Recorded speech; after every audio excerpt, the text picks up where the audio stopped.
den der, hvor jeg sagde, du skal sende en lille signal, når der kommer en eller anden tanke.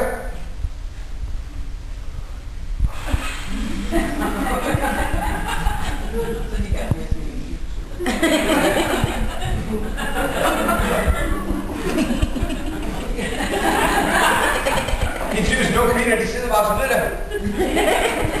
Og siger, har du et spørgsmål? Nej, du kører bare!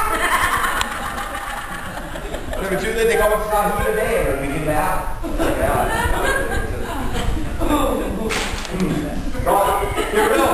Den bliver presset ned, den bliver svagere, og hvis vi skal få den tilbage op til udgangspunkt, det er det hedder recovery, eller restitution. Hvis vi skal restituere, hvad skal vi have?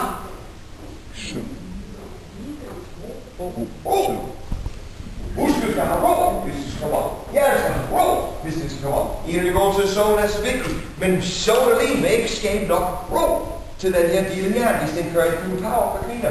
Man har behov for de her øjeblikker i løbet af dagen, hvor man gør det. Igen, smøger.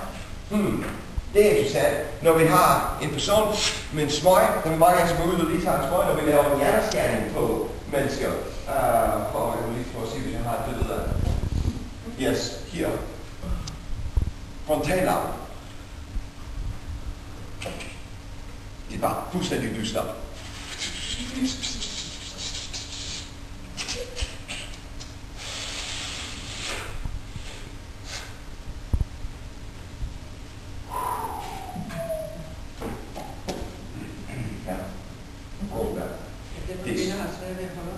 Virkelig svært at holde på ryge.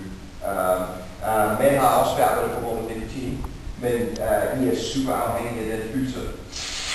I får lige der, men I får den følelse faktisk meget uden smøger. Og det er egentlig godt. Det er en grund til, at man ikke ryger ned med stress så meget, fordi når de får 5 minutter, hvor vi ikke skal noget,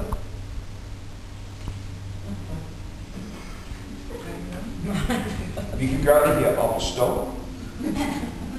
Vi kan gøre det i en stol. I vil tit finde jeres mand eller kærester. Og I vil bare komme forbi. Vi vil anerkende.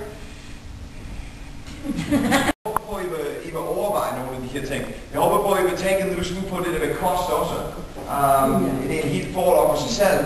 Men husk, at det påvirker jeres hjerne. Vi har bevisning fra sidste år, at hvis man spiser en kost til frokost, hvor man spiser junk food, det vil sige Coca-Cola, kombineret med frityrestegt mættet fedtsyre, så det er pommes frites eller et eller andet. Det er figur, der ser måske lidt kompliceret ud, men det er det ikke. Hvad er det stof? BDNF,